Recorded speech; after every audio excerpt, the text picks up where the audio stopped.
All right, everybody, welcome back to our criminology course. And today we are going to be talking about strain theories. And strain theories are um, uh, extra interesting one. This is one of my favorite kind of sections to teach about and talk about. Now,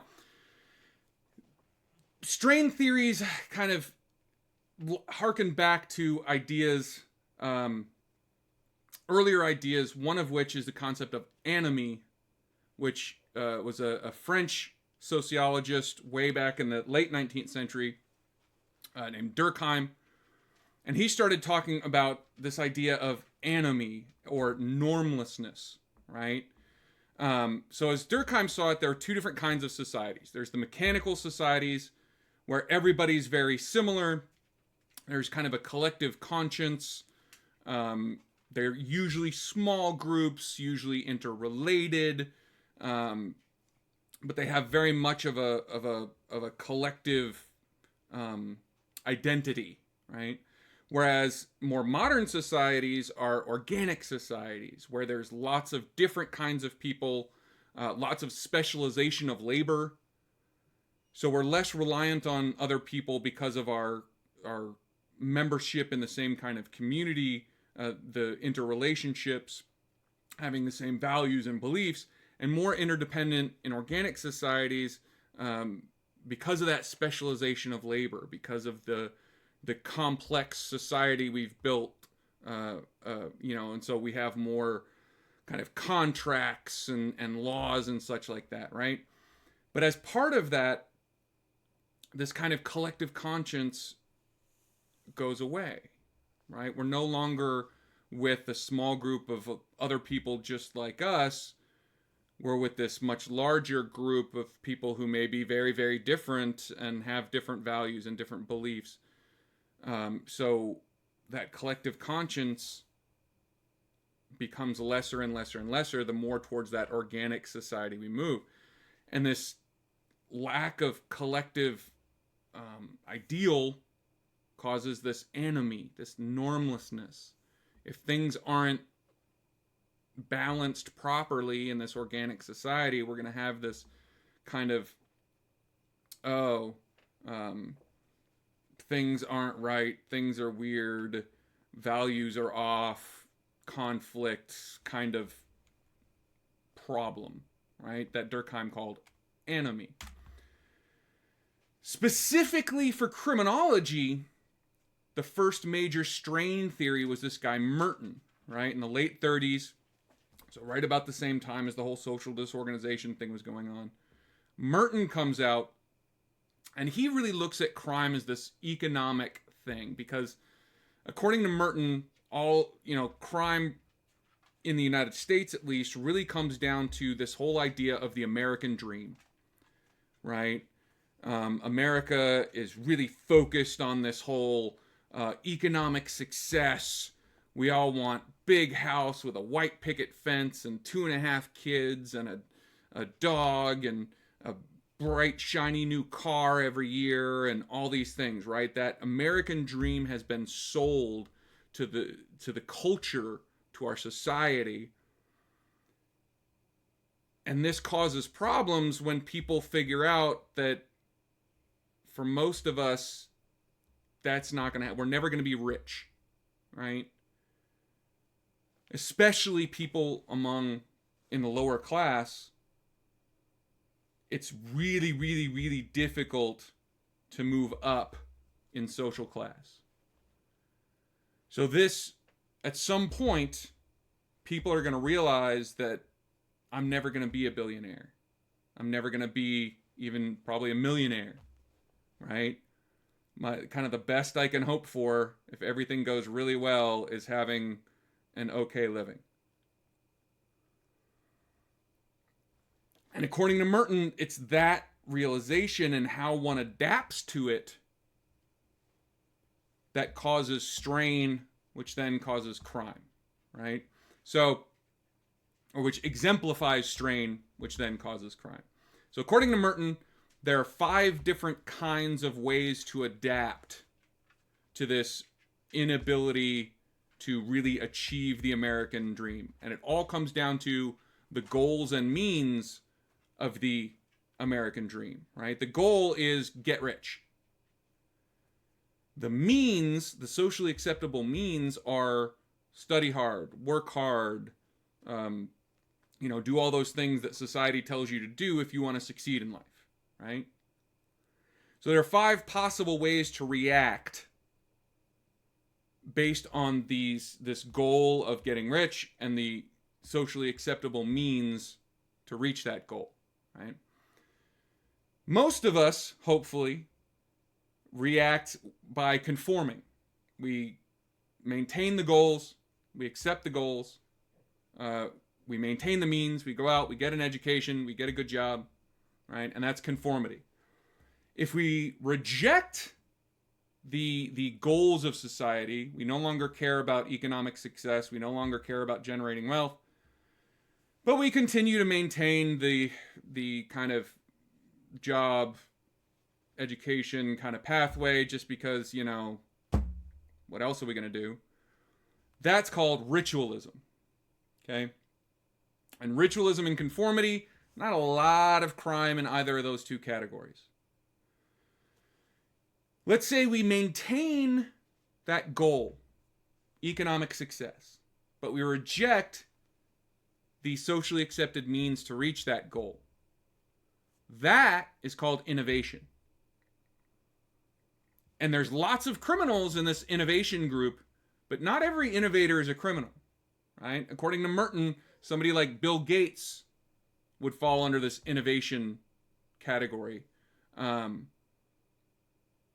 Because Bill Gates didn't, he dropped out of college, started his own business rather than finding a good, well-paying job at an established company, that kind of thing.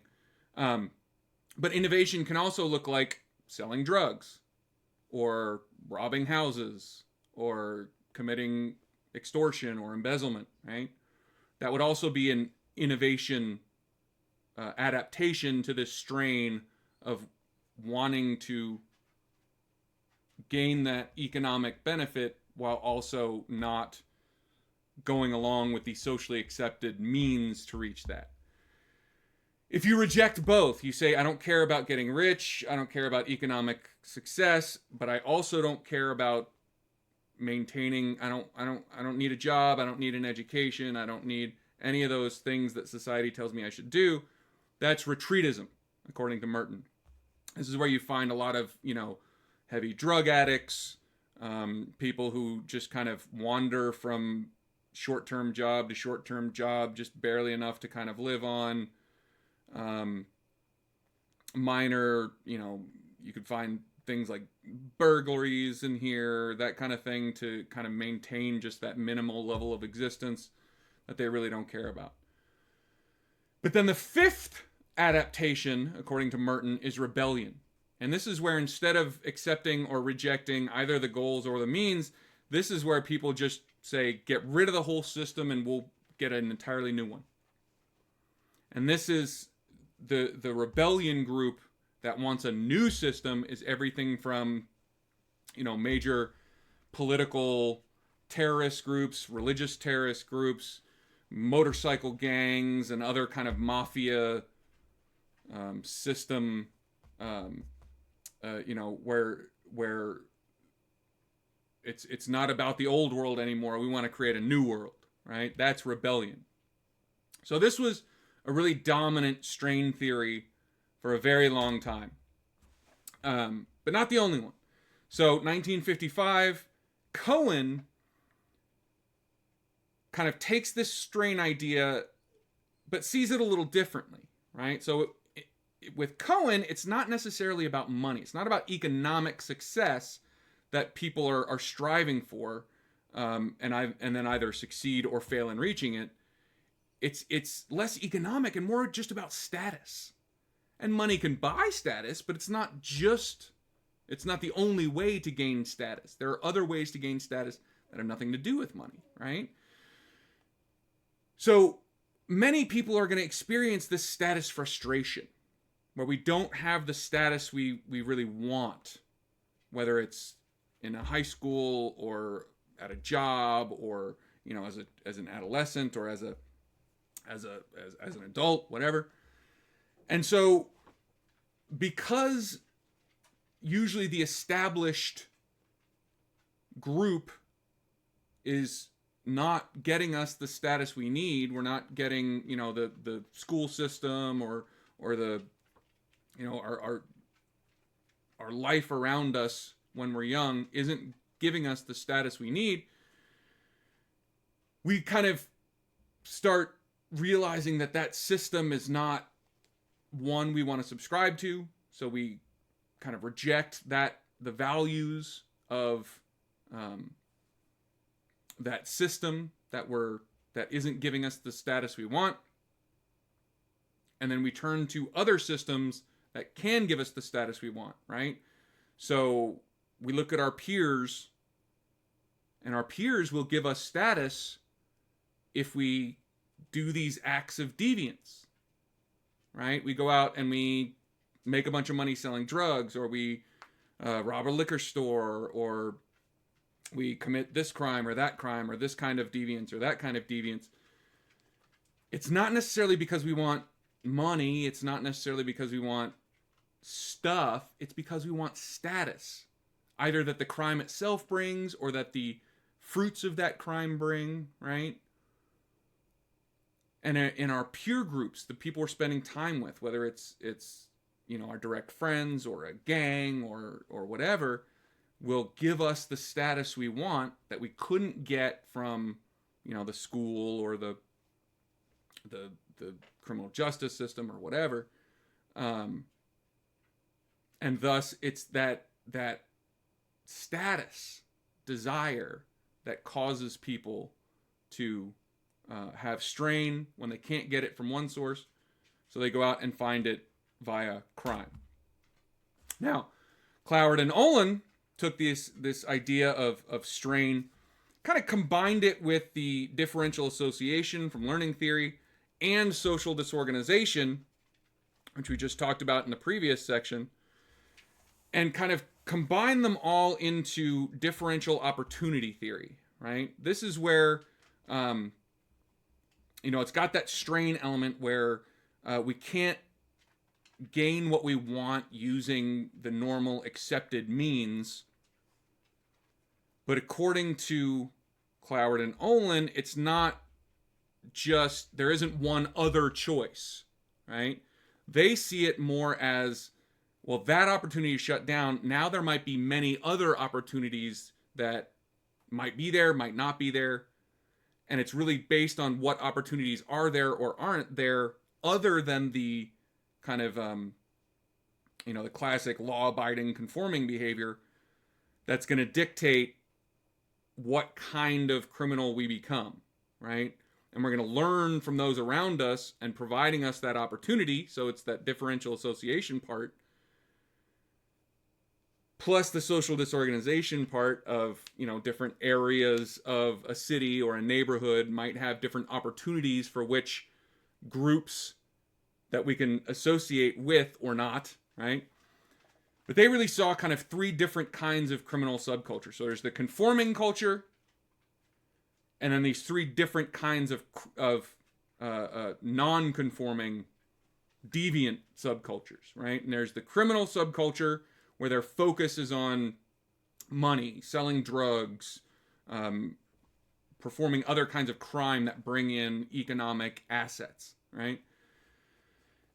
But there's also the conflict subculture, where their focus is on conflict, fighting, right? Everything from fist fights to stabbings to drive-by shootings to violence, right? And that might, have the opportunity to go into that criminal subculture and associate with those deviant peers and learn those kinds of definitions. And then the third one is the retreatist subculture, which is usually like drugs and alcohol, just kind of having the opportunity to join that kind of subculture might lead somebody to kind of, get into drugs, start just retreating from the rest of society and not necessarily committing crimes of, violence or crimes of economic gain, but more crimes of rejection of society and leaving society and retreating, right? So, but it's really going to depend on what the opportunities are. If you have the opportunity to conform and, you know, do all the things that you're supposed to be doing, you might take that opportunity. But if you also have the opportunity, or you don't have that opportunity, which one of these kinds of subcultures you may then choose to join is going to be dictated by what's available in kind of the space and culture around you. Now, there's lots of different studies of strain, right? There have been lots of research about how much any of this stuff that we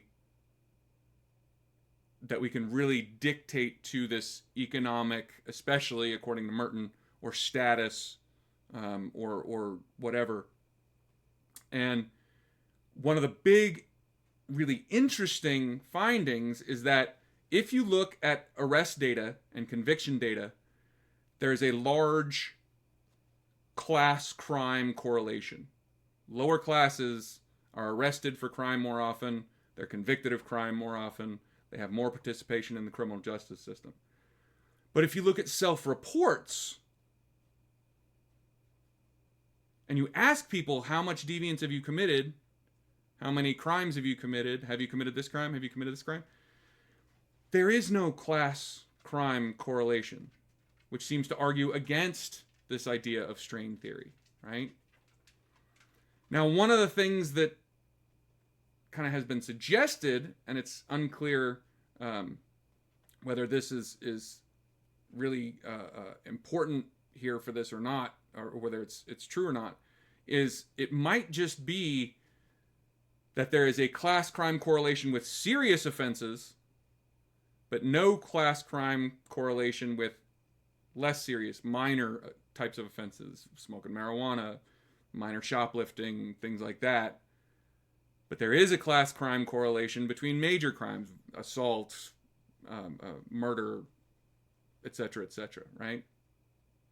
There's also been, so that piece of the research is really kind of dependent, whether it supports strain theory or not, depending on what kind of data you're looking at, how exactly you're defining these different categories, these different crimes, all that stuff.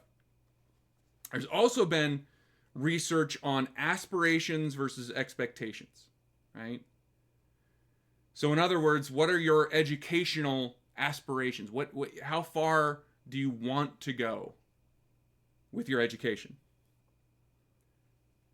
And then also ask, how far do you expect to go with your education? And when they do this research, they kind of ask a bunch of people, what are your aspirations? What are your expectations? And then look at the amount of crime and deviance they commit. And what this research shows is that what strain theory would predict is that the greater the difference between your aspirations and your expectations, the more crime should be committed there. Because that's a good measure of strain. Educational aspirations and expectations, if those are way different, that is a sign, or should be a sign, of high levels of strain, right? If your aspirations and your expectations are similar, then that's an indication of relatively low levels of strain, right?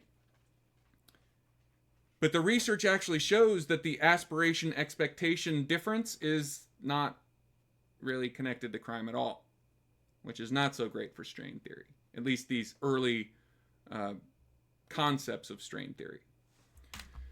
Now, we're going to go ahead and take a break. I got to go let my dog out. So thank you for watching. I'll see you in just a moment.